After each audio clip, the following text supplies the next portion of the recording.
I come to the floor in an effort to try to get my colleagues on the other side of the aisle to join us in preserving our democracy. I heard the Republican leader's remarks that we should be focused on jobs. And we have been, notwithstanding the constant obstruction of our colleagues on the other side of the aisle using the filibuster countless times in terms of us being able to move forward on jobs. But this legislation is about jobs. Now, some people might ask, well, what does disclosure of campaign finance have to do with jobs? It has everything to do with it, because the murky special interests that are out there spending unlimited amounts of corporate money aren't spending it because they just want to participate in our electoral process without a purpose. They are participating because they have a purpose. And the purpose is to elect those individuals who ultimately will respond to their agenda, which is an agenda that in many cases works against the interests of working men and women in this country, works against some of the very essence of legislation that we have passed and signed into law, like equal pay for equal work, works against the very interests of what we are trying to accomplish on food safety, so none of our families will ever get ill because of a product that should have never made it to their table in the first place, works against the interests of those in this country who want to be able to work and give a hard day's work for a fair day's wages, and at the same time work in conditions that ensure that their safety is preserved and they can go home at the end of a long day to their loved ones and come home safe and secure. Those and so many other interests. So when we talk about jobs, knowing who is out there spending money for what purpose, particularly for what corporate purpose, is incredibly important to how we create jobs. What do we do in terms of working conditions? What do we do in terms of wages? What do we do in terms of equity? So this is about jobs, but it's also about our democracy. Give me the one that says the money flows. Since the Supreme Court made its decision on allowing corporate interests and labor interests to spend money unlimitedly, and by the way, in doing so, also allowed the possibility of foreign corporations, those controlled, many of those foreign corporations aren't just private foreign entities, they're foreign entities controlled by a government. And the money's flowing. Don't believe me, even though we've seen since August 15th to last night, $21 million already spent on the Republican side of the aisle, which is why I guess we won't get an independent expenditures, unknown money, no person, no face, no name. That's why I guess we can't seem to get a vote here. But don't listen to me. Listen to Michael Toner, who's the former Republican Federal Election Commission commissioner. He said, quote, "I can tell you from personal experience, the money's flowing." Flowing. For what purpose? For what purpose? Corporations just spending their money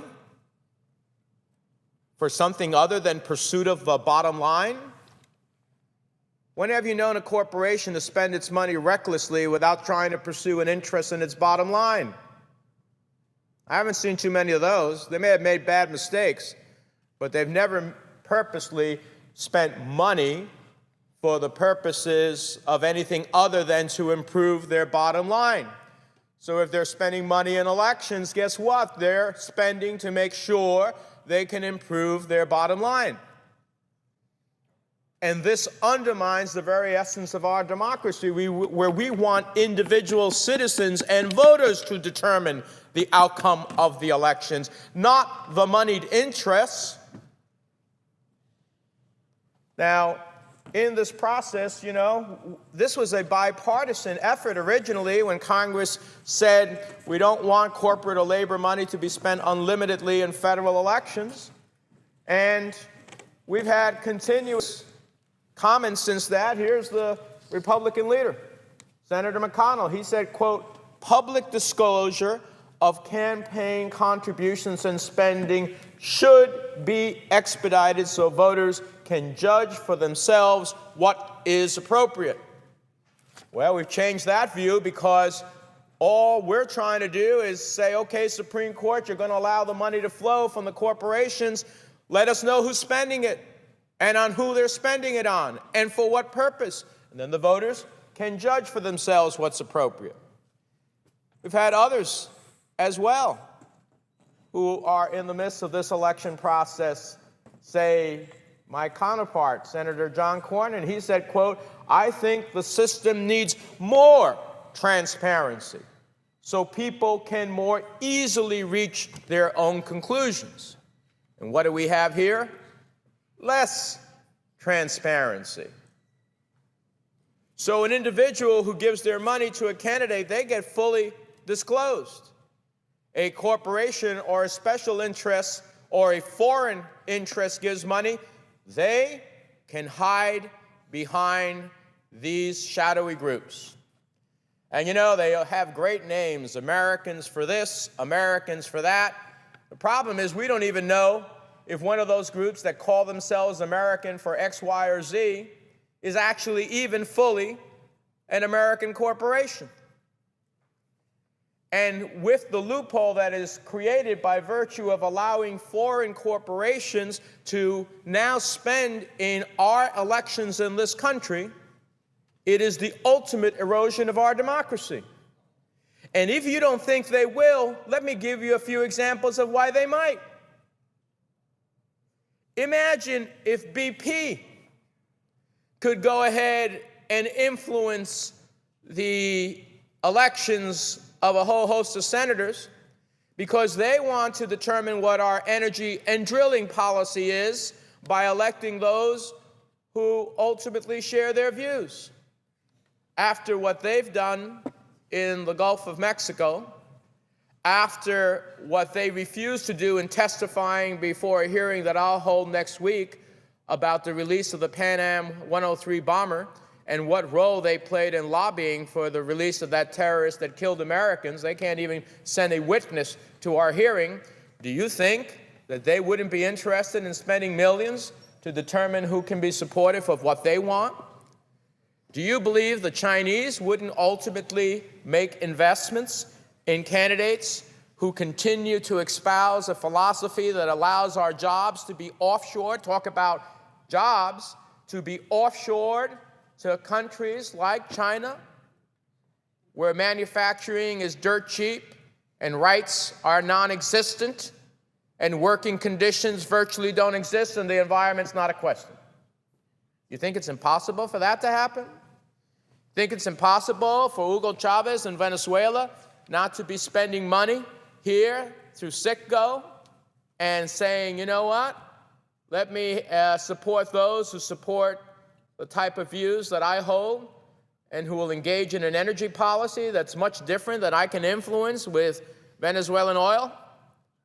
You think there are those in the corporate sector who have been fighting food safety, not all, but some, who wouldn't elect those individuals who will ensure that we can have the food safety procedures to come into the 21st century so that we can ultimately ensure that our food is safe? No, they'd rather have the abilities to do what they do and not have to worry about the consequence of safety, improve the bottom line. I could go on and on and on with examples of why foreign interests would very well spend in our elections to dictate policies that ultimately would inure to the detriment of the American people, but to the benefit of those interests. That's what we're fighting against. That's what we're trying to undo in terms of the legislation that we are considering. To disclose, oh, what a terrible thing, to disclose. We're not even stopping the contributions because the Supreme Court said the contributions can be had by corporations, but at least let's know who's giving them and who they're giving it to and for what ostensible purpose. So, Mr. President, I see a continuing erosion of our democracy through the present circumstances. And I see why we can't get a vote on the other side of the aisle, because overwhelmingly they are receiving the benefits of this undisclosed, shadowy money that no one knows where it comes from, no one knows who it's giving, for what purposes, or whom they're supporting. Is that really the American way? Is that what the average voter wants to see in terms of their democracy? I don't think so, Mr. President. And so, Mr. President, I urge my colleagues to follow the very essence of McCain-Feingold, Senator McCain, and Senator Feingold, who of course supports this legislation, all of those who've made these comments about disclosure. It's time to at least simply disclose. It's time to allow the American people to know who is engaged in this election, who is spending millions. They're talking about raising and spending nearly $300 million. There's 41 days to the election. $300 million. And we won't know where it came from, who's giving it, for what purposes. That is the ultimate corruption of our system. And so, Mr. President, I hope my colleagues will vote to proceed. Let us have the debate, and more importantly, let us cast a final vote.